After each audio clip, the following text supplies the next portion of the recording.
Burma B. Burma as in Burma, the country. And I'm telling you why D. Most of the owners were Davises. The name of Burma D. Yes. I think she was 85 feet long, you know.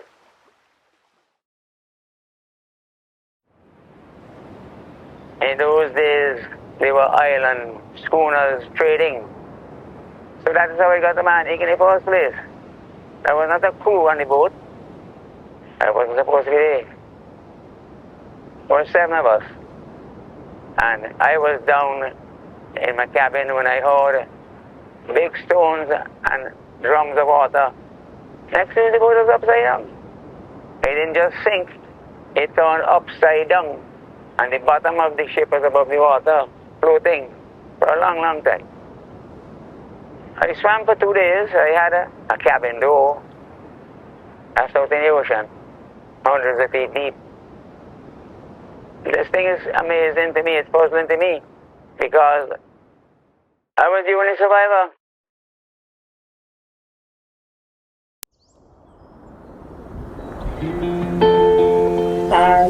Smoker.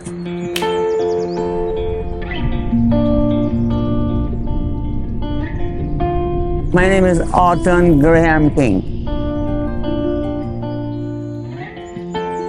My nickname is Brother King. I was born on the 16th of October 1938 in Port Elizabeth, Bequia. Well, it was my father and my mother, 2 sisters, and 3 other brothers. I am the one before the last. Yeah, I was the baby for a while. My younger brother never came until about 8 years after me. I have a family. My wife and I, we have 1 daughter and 2 sons. And then I raised a young nephew and a young niece as my children. And then my daughter, she has 3 children. Yeah. When I was growing up like a young boy, you have animals like goats and sheep and cows and things, and I had all of that. My home was right next to the sea. Across the road, across the beach into the sea. And I, as a little fellow, used to go swimming every morning early before we go to school. Then I couldn't swim. And a little fellow took me and carried me out in the deep and let me go. And then I had to make my own way to the beach to swim. And that was my first lesson in swimming. After that, I became a professional.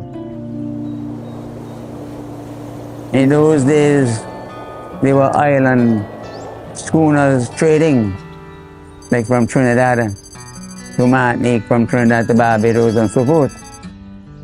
And I had never been to Martinique, but my father asked me to go on the ship as I was going to Martinique with a load of bitumen. So that is how I got to Martinique in the first place. Actually, the captain then was not supposed to be on it because it was his brother that was the captain of it. When the brother came from Trinidad, passing through to go to Martinique, the brother stayed off and sent his brother in his place just for the trip. I was not supposed to be there. I just went to the trip because the guy who ran the engine stayed off, and my father sent me because I knew how to run the engine, and I wasn't supposed to be there. There were 7 of us. 1 guy from St. Lucia, 1 guy from Martinique, and the 5 of us from Bequia. Between St. Lucia and Mutiny, the boat had an engine. All it needed was the middle piece of sail called a foresail to steady it, you know. They were not supposed to hoist the biggest piece of sail called the mainsail. Well, they had an argument whether they should raise the mainsail or not. And the captain was also a part owner of the ship. So he should have a firm hand. The main captain to say, I say so, you do so. You're not going to hoist that big piece of sail, I say so.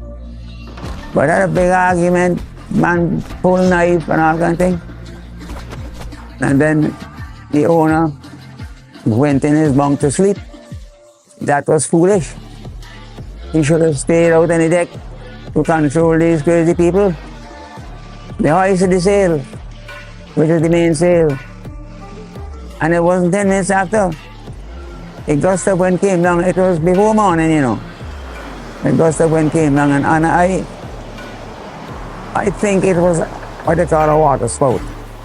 A water spout is similar to a tornado, you know, and it's very powerful. And I was down in my cabin when I heard. We used to take big stones as ballast when you take out your cargo. Big stones and drums of water. And I heard these things begin to roll and tumble. I said, well, we're going upside down. Yeah. And nobody to attend to the sail. Next thing the boat was upside down. Turned over. It didn't just sink. It turned upside down. And the bottom of the ship was above the water, floating. It floated upside down for a long, long time. Yeah. You know? So, that happened because of lack of communication, lack of cooperation, because they were not supposed to hoist the biggest piece of sail called the mainsail. When the boat turned upside down and floated, we all climbed up on it and sat on the keel, you know, to just rest up and wait to see what's going to happen. And when we got there, most of them started crying. I said, don't cry. This is a situation you have to be brave. I say, you all come, kneel down here by this keel, and I will pray. And I prayed an honest prayer that God would save us. But I knew that the boat was going to sink. It just took time, you know. And then when the boat leaned over, all the air came out of it, and the boat came up, right up and sank, you know, and left us on the water. Even the lifeboat was mashed up, you know. The lifeboat wasn't any good. And when I was swimming with the mate, and he told me, my nickname is Brother. He said, brother, you are going to make it. He said, you are the only one going to make it. Because while he was swimming next to me on a piece of board, I'm talking and he's not there. He gone to sleep and drop back behind. So he told me, don't waste time to wait on me. He said, I am not going to make it. You are going to make it. So just keep on swimming. You know, it broke my heart to know that I just had to leave in there, you know. Fright kills people sometimes. They're afraid, they're afraid, they're afraid. There was a guy on that boat from Pajapam Bequia who was sailing on that boat for 14 years. And he was the first one to drown. But the others, I swam away from them because I took up little pieces of wooden thing and gave to them so they could float in it and don't sink. And I never saw any of them again. That's out in the ocean, man. That's hundreds of feet deep. I swam for 2 days. I had a little piece of board, a cabin door to float myself on. And I used that to float and to swim. It was the end of the first day because I started swimming just before midday. And when night came, I was floating on this piece of board and my mind ran on shark. And as soon as my mind ran on shark, because it got dark, I saw these lights passing under me. You know, the ocean is full of phosphorus and you can see it morning night. When I closed my eyes, because I was thinking of a shark, and I thought this thing was a shark, I closed my eyes. I said, Lord, this is the end of me now. And in a couple of seconds, I heard in front of me, say, no, it's dolphin, and I'm safe. Because as long as they're around me, no shark is going to come, you know? So that got down on my fright, you know? I swam all day, all night. And next day now, I was still swimming. And I became very hungry. And a swarm of little fish got between the piece of board that I had and me. And bigger fish was passing between me and the board at the little fish. And I put my hand as careful as I could down through the fish and grabbed a bunch of them in my hand.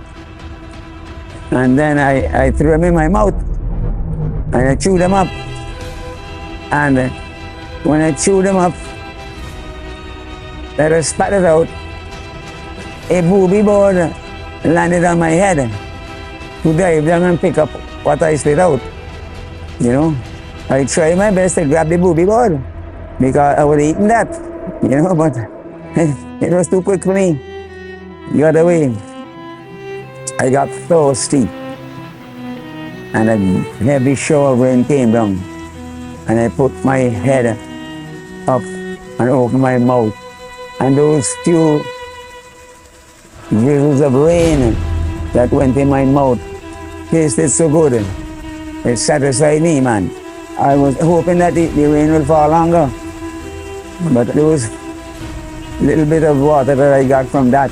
It revived me, yeah, because all the time it was salt water.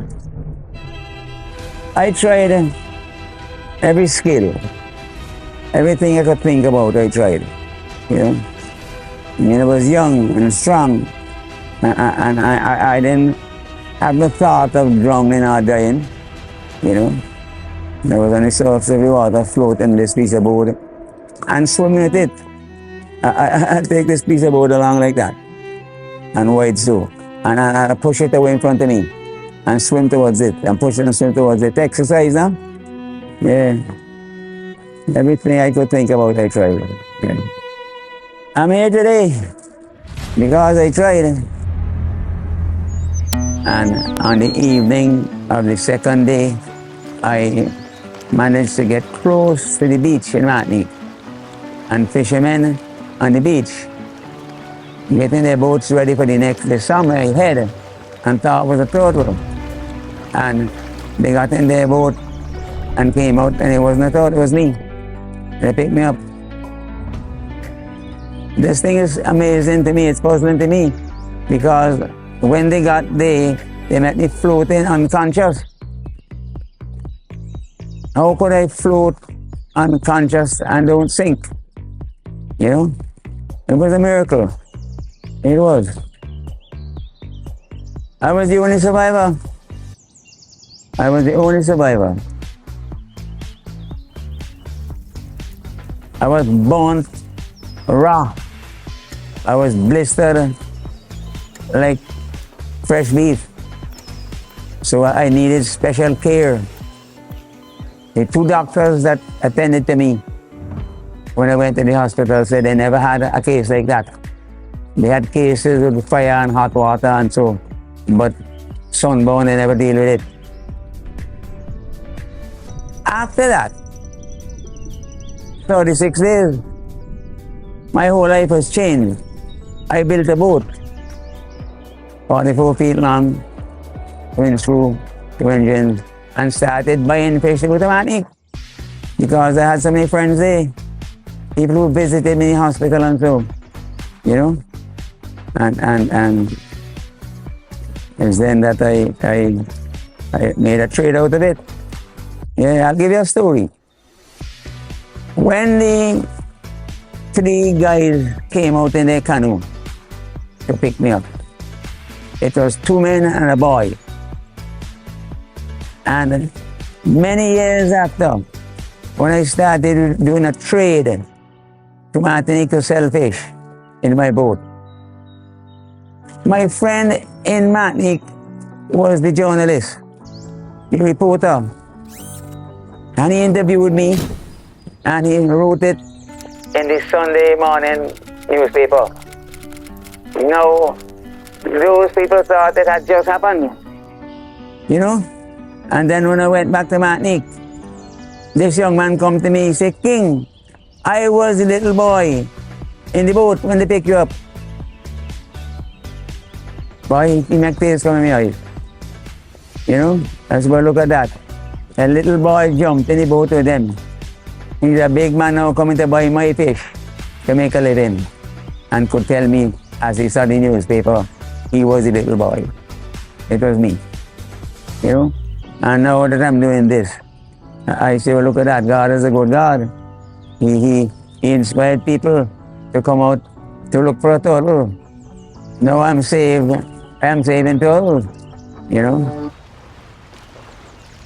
Coming back to Bequia until I started turtles was a long space, you know, because I went back to my profession, fishing and diving, you know.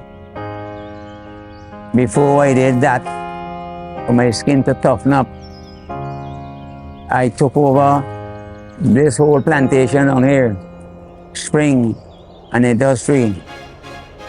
The owner was sick and he turned it over to me to take care of the plantation, you know. I spent a couple of years there to toughen up so that when I go back diving I wouldn't blister and so, you know. And when I thought I was tough enough, I was young, I went back to my diving. Yeah.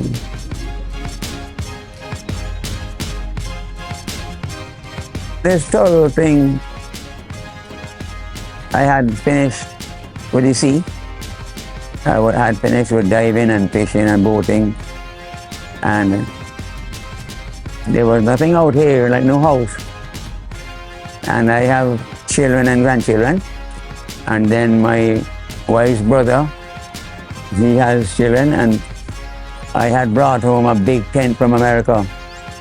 And I put up the tent here to camp out here. That road was not there. It was an old stony pothole plantation road.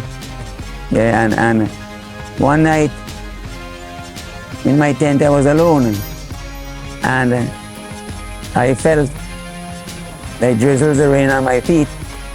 I was right down near the front of the tent, and thinking it's rain, I pulled away from my feet getting wet. The next morning I got up, it was not rain. It was a turtle that had been digging there and putting her eggs. You know, I never saw it before. That was my first experience with a turtle laying eggs. And I took a little thin piece of stick to poke it in the sand, and I broke an egg. And I realized that the turtle had laid her eggs. Well, I didn't remove them. I left them there, not knowing how long it takes for them to hatch. And one afternoon at sunset, I was coming out of the tent and I saw the sun moving. And I said to myself, that's life. Those are babies coming out there. So I got outside and those little things came to the surface and headed to the sea. I mean, like lightning speed. And there was a little basin with water in it. And I picked up a few and put it in the basin, and that's how I started. Yeah. I didn't have no thought of this big building and these tanks and so forth. I started in a basin, a small black basin. I used to have to bring water from the sea to change the water with the babies with a bucket. This was my first tank. And after I had so many, and they were biting each other, I built this tank. And I built those small rooms to put the damaged ones in, that I could treat them. This is a hawk's bill. Look at the beak. The beak is like a hawk. Hawk's bill. And this is the only colorful turtle in the world, you know. Of all the turtles, this is the only one with color. It's a pretty one. Turtles live to be 150 years. 150 years. The only turtle is that one. The one with all the shell on the back. Rough, much up in the corner here. And then, you know, you have a little baby down there. Every year, the Canadian hotels want me to bring turtles for their guests to see. Because when they get there, they have some very deep beaches, and the turtle will take a while to get to the sea. So you put it down as high up as they could on the sand, and it goes into the sea. And people like that. And I keep telling the people at the hotels that for the many years I've been putting back turtles, soon the females are going to come back there. That is going to be a turtle beach in the future. This is a good big batch. You know, I have these here, I have some of these here, and I have some down there. So I have of this size, about 60. Yeah. This is one of the main things in Bequia for tourists to visit. I have had a captain from a small cruise ship who told me he only drops in here because of the tourist sanctuary in Bequia. It takes things to attract tourists, eh? When tourists come to these islands with these reefs, they want to go into the reef to dive, to see what we have. And when they see one turtle, that's a big thing for them. You know? I'm saying that I'm not ridiculing the government, but you have to have something to attract tourists, you know, to make money. Because when a tourist go out there and see a turtle, they're going to spread the news, and people are going to come, and people are going to want to see turtles. I have a sign there for the entrance fee at $15 each, you know, and I have children free. And I have a sign to say, don't touch the babies. And now I didn't make that sign. I asked the people in Simmons Printery to make a sign for me, for people not to touch the turtles, you know. People come to visit me from universities and so forth, but they're not trained in turtle business. I'm getting old, and one day I might have to stop, but I'm training people to do as good as I can do. You know, now people, this belongs to me, and I will have